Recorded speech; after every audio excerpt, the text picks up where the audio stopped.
Iran अमरीका मुज़ाकरात के दूसरे दौर की तरफ पेशरफ्त। ईरान ने जंग के खात्मे के लिए पाकिस्तान के जरिए नई तजावीज़ अमरीका को भिजवा दी। नया मुज़ाकराती मुसव्वदा जुमेरात की शाम पाकिस्तान के हवाले किया गया। तर्जुमान ईरानी वज़ारत ख़ारजा इस्माइल बक़ाई का कहना है कि सालसी के लिए कई ममालिक तैयार हैं, लेकिन बाज़ाब्ता सालिस सिर्फ पाकिस्तान है। तर्जुमान ईरानी वज़ारत ख़ारजा का अमरीका को किसी भी मुमकिन जौहरियत पर सख्त जवाब देने का ऐलान। कहा, अमरीकी बहरी नाकाबंदी को बेरहमाना रद्दअमल का सामना करना पड़ेगा। अब अमरीका को किसी खामोश शरीफ का सामना नहीं है। अमरीका के साथ मुज़ाकरात से फौरी नताइज की तवक्को हकीकत पसंदाना नहीं है। अमरीकी जौहरियत हरगिज़ हक़ दिफा नहीं थी। इस्माइल बक़ाई ने कहा कि सलामती काउंसिल में रूस और चीन ने ईरान को शरपसंद कार्रवाइयों से बचाया।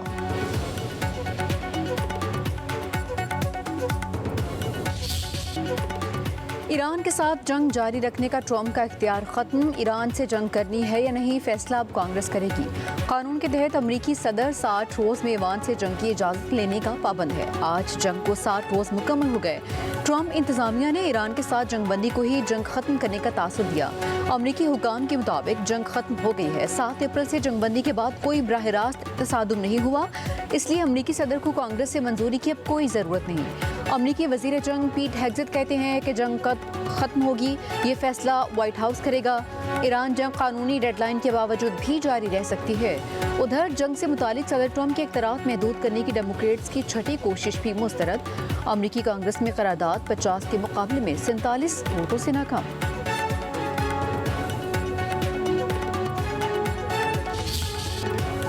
अमरीकी सदर ट्रंप का ईरान पर दोबारा हमलों का इशारा। सहाफ़ियों से गुफ्तगू करते हुए बोले कि ईरान मुआहदे के लिए बेताब है। मुझे नहीं लगता कि दोबारा जंग की ज़रूरत हो, लेकिन शायद पड़ भी सकती है। ईरान के खिलाफ फौजी ऑपरेशन बहुत पहले शुरू कर देना चाहिए था। ईरान पर लगाई गई पाबंदियाँ कामयाब हैं। ईरान जंग ख़त्म होते ही तेल और गैस की कीमतें फ़ौरन कम हो जाएंगी। अमरीकी सदर का एक बार फिर पाक भारत जंग का भी तस्करा।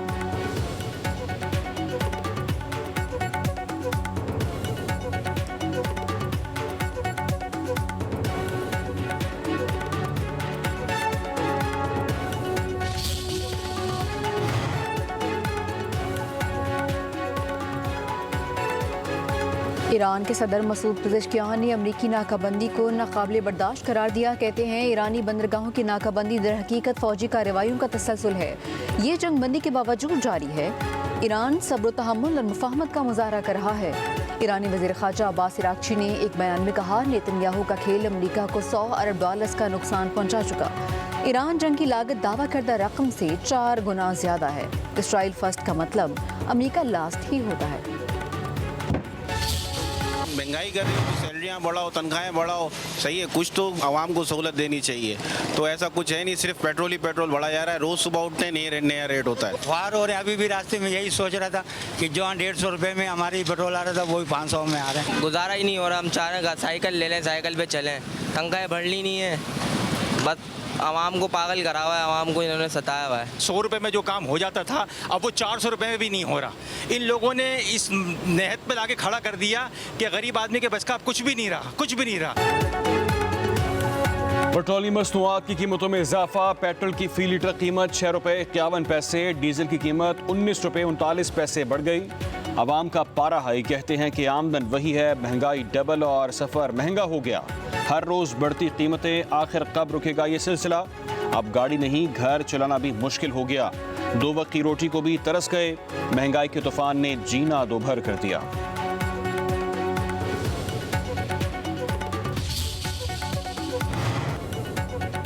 8 करोड़ लीटर डीजल के साथ पाकिस्तानी जहाज अब नए होमस पार कर गए। जरा के मुताबिक खैरपुर जहाज खलीज ओमान में दाखिल हुआ। जहाज में कुवैत से खरीदा गया डीजल मौजूद है। जहाज 2 से 3 दिन में कराची पोर्ट पर पहुंचेगा। उगरा हुकाम के मुताबिक जहाज की आमद से मुल्क में तेल के ज़खायर में मज़ीद इजाफा होगा।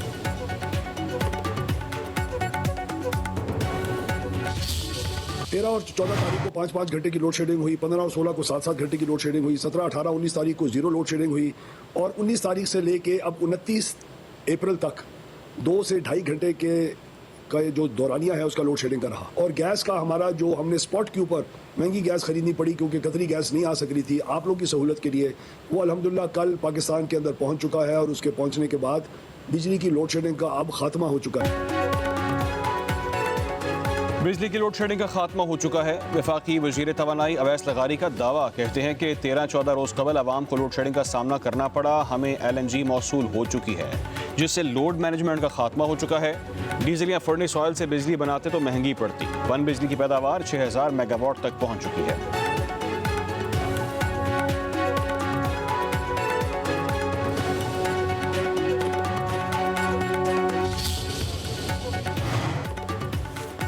हिमालय से बुलंद और समंदर से गहरी पाक चीन दोस्ती, पाकिस्तान और चीन के इदारों के दरमियान मुफाहमती यादाश्तों पर दस्तखत। सदर आसिफ अली जरदारी की भी तकरीब में शिरकत। दोनों ममालिक के दरमियान तामीराती मशीनरी, सेहत, हैवानात और मेडिकल टेक्नोलॉजी से मुतालिक मुआहदों पर दस्तखत किए गए।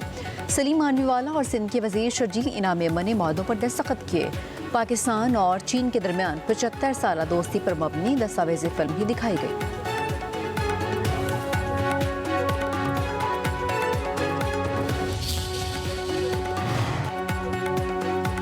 वफाकी वज़ीर दाखिला मोहसिन नकवी का FIA हेडक्वार्टर्स का दौरा। हेडक्वार्टर्स और FIA अकेडमी की अपग्रेडेशन प्रोजेक्ट पर पेशरफ का जायजा। वज़ीर दाखिला की जारी तामीराती सरगर्मियों को आला मयार के मुताबिक जल्द मुकम्मल करने की हिदायत।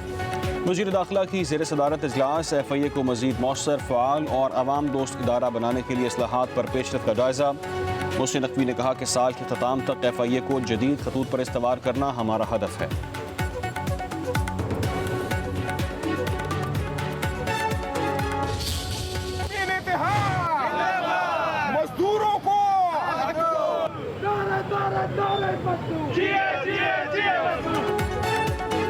पाकिस्तान समेत दुनिया भर में मजदूरों का दिन मनाया जा रहा है। कराची, लाहौर, रावलपिंडी समेत मुल्क के कई शहरों में रैलियां और सेमिनार।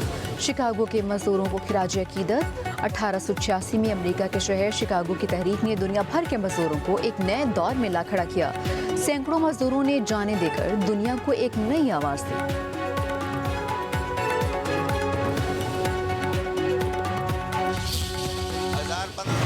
मिलती है सारा दिन बोरी उठाने के बावजूद, उसके बावजूद जाओ शाम को डॉक्टर को दे दो, कोई दूध ले आओ, बच्चों को खत्म हो जाते हैं। कितनी बड़ी बात है, खुशी का दिन है, छुट्टी आराम मिलेगा, लेकिन उसमें हम लोग बोलते हैं कहीं ना कहीं काम मिल जाए, बच्चों के लिए कोई ना कोई रोजगार कर ले। हमारा यही मुतालबा है, हमारा हकूक दे दें सही करके, सही ठीक ठाक, सब मजदूरों का दिल भी खुश हो जाए, सब मजदूर अपना कार घर में राशन वाशन भी ले जाएंगे, बच्चों के लिए कोई ना कोई। हम पता नहीं सी मजदूरों का डी क्या होंगे, सारा डी रोज लगे क्यों परेशानी करने, पता नहीं होता क्या करें क्या। ये छुट्टी है आज के दिन या नहीं है, हमें इस चीज़ का नहीं पता। हम दिहाड़िया वाले आदमी हैं, डेली करते हैं, डेली अपने बच्चों का पेट पालते हैं। सरकार को चाहिए कि वो हमें दिहाड़ी दे दे, हम भी अपने बच्चों के साथ उनका पेट पाल लें, खिलाएँ पिलाएँ और इंजॉय करें ये दिन। है तल्ख बहुत बंदा है मजदूर के औकात, दिहाड़ी बंद तो चूल्हा ठंडा। मजदूर की कड़वी हकीकत। मजदूरों के आलमी दिन पर भी मेहनत का सड़कों पर। ख्वाब कब होंगे पूरे? हकूक के नारे बुलंद, मगर मजदूर आज भी हकूक से महरूम। पसीना बहाने वाला कब पाएगा इंसाफ? एक तरफ आलमी दिन, दूसरी तरफ खाली जेबें और महरूमियाँ। एक तरफ तकारीर, दूसरी तरफ पसीने की बेकदरी। क्या मजदूर सिर्फ पोस्टर्स और बैनर्स तक महदूद हो चुके, या फिर उनकी आवाज़ वाकई सुनी जाएगी? पंजाब में पहली मरतबा 50,000 बेवाओं और यतीम बच्चों की माली इमदाद का बाकायदा प्रोग्राम। वज़ीर आला मरीम नवाज ने पाकिस्तान के पहले रहमत कार्ड प्रोग्राम का डिजिटल इफ्तिताह कर दिया। रहमत कार्ड के लिए सूबाई ज़कात फंड से 5 अरब रुपए की रिकॉर्ड रकम मुख्तस। 50,000 बेवाओं और यतीम बच्चों को 1 लाख रुपए फ़ी कस दिए जाएंगे। शरई तौर पर ज़कात के मुस्तहिक़ मुस्लिम बेवाएँ और यतीम बच्चे हल होंगे। सरकारी मुलाजिम या पेंशनर्स हकदार नहीं होंगे। वज़ीर आला मरीम नवाज ने कहा कि ख्वाहिश है पंजाब में कोई बेवा और यतीम खुद को बेसहारा और बेबस महसूस न करे। रिवायती सियासत के बजाय अवाम की खिदमत पर यकीन रखते हैं।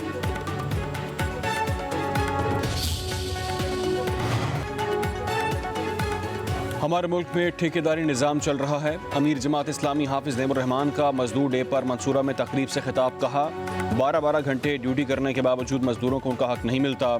ठेकेदारी निज़ाम के बायस मजदूरों के चेहरों पर मायूसी रहती है। 8 करोड़ मजदूरों में से 6.5 करोड़ मजदूरों को रजिस्टर्ड ही नहीं किया गया। इस्तेसाली निज़ाम ने तालीम, सेहत का बुनियादी हक भी छीन लिया है।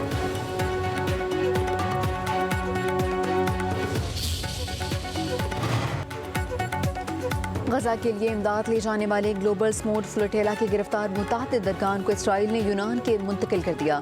इमदादी कश्तियों पर सवार अफराद को यूनानी कोस्ट गार्ड्स के जरिए यूनानी जजीरे कुरीती पहुंचाया गया। उधर नायब वज़ीर-ए-आज़म इसहाक डार की ग्लोबल स्मूथ फ्लोटेला रोके जाने और गिरफ्तारियों की मजम्मत। इसराइली इक़दाम को इंसानी इमदाद की फराहमी में दानिस्ता रुकावट करार दिया।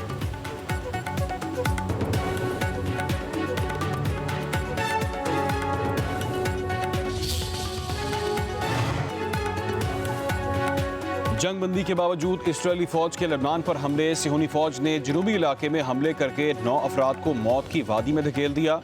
शुहदा में 2 बच्चे भी शामिल। हमलों में 23 अफराद जख्मी भी हुए। दूसरी जानिब हिजबुल्लाह ने जवाबी कार्रवाई में जनूबी लबनान में इसराइली फौजियों को निशाना बनाया। ड्रोन हमले में 2 इसराइली फौजी जख्मी।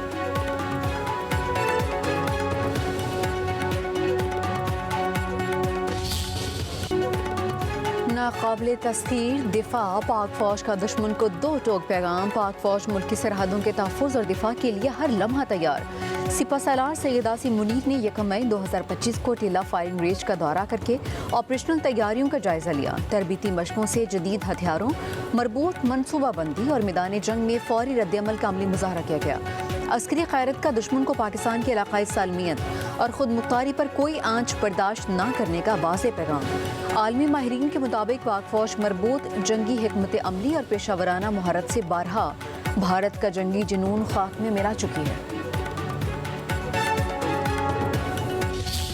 पाकिस्तान को सफारती महाज पर, बयानिए के महाज पर, जंगी महाज पर वो शानदार फतह अता फरमाई जिसको ता क़यामत याद रखा जाएगा। मौर के हक में शानदार कामयाबी से मुल्की वक़ार आलमी सतह पर मज़ीद बुलंद हुआ। वफाकी वज़ीर इत्तलात अता तारड़ का इस्लामाबाद में तकरीब से खिताब। कहा, भारत के खिलाफ जंग में कामयाबी पाकिस्तान कौम, मुसल्लह फ़ौज और सिक्योरिटी इदारों की मुश्तरका जिद्दोजहद का नतीजा है। भारत दहशतगर्दी को फ़रोग़ देने और दहशतगर्द अनासर की सरपरस्ती में मुलव्विस है। वफाकी वज़ीर ने कहा कि पाकिस्तानी फ़िज़ाइया का भारतीय राफ़ेल तैयारा गिराना मुल्क की दिफाई सलाहियतों का वादे सबूत है। पाकिस्तान को न सिर्फ जंगी बल्कि सफारती महाज पर भी कामयाबियाँ हासिल हुई हैं।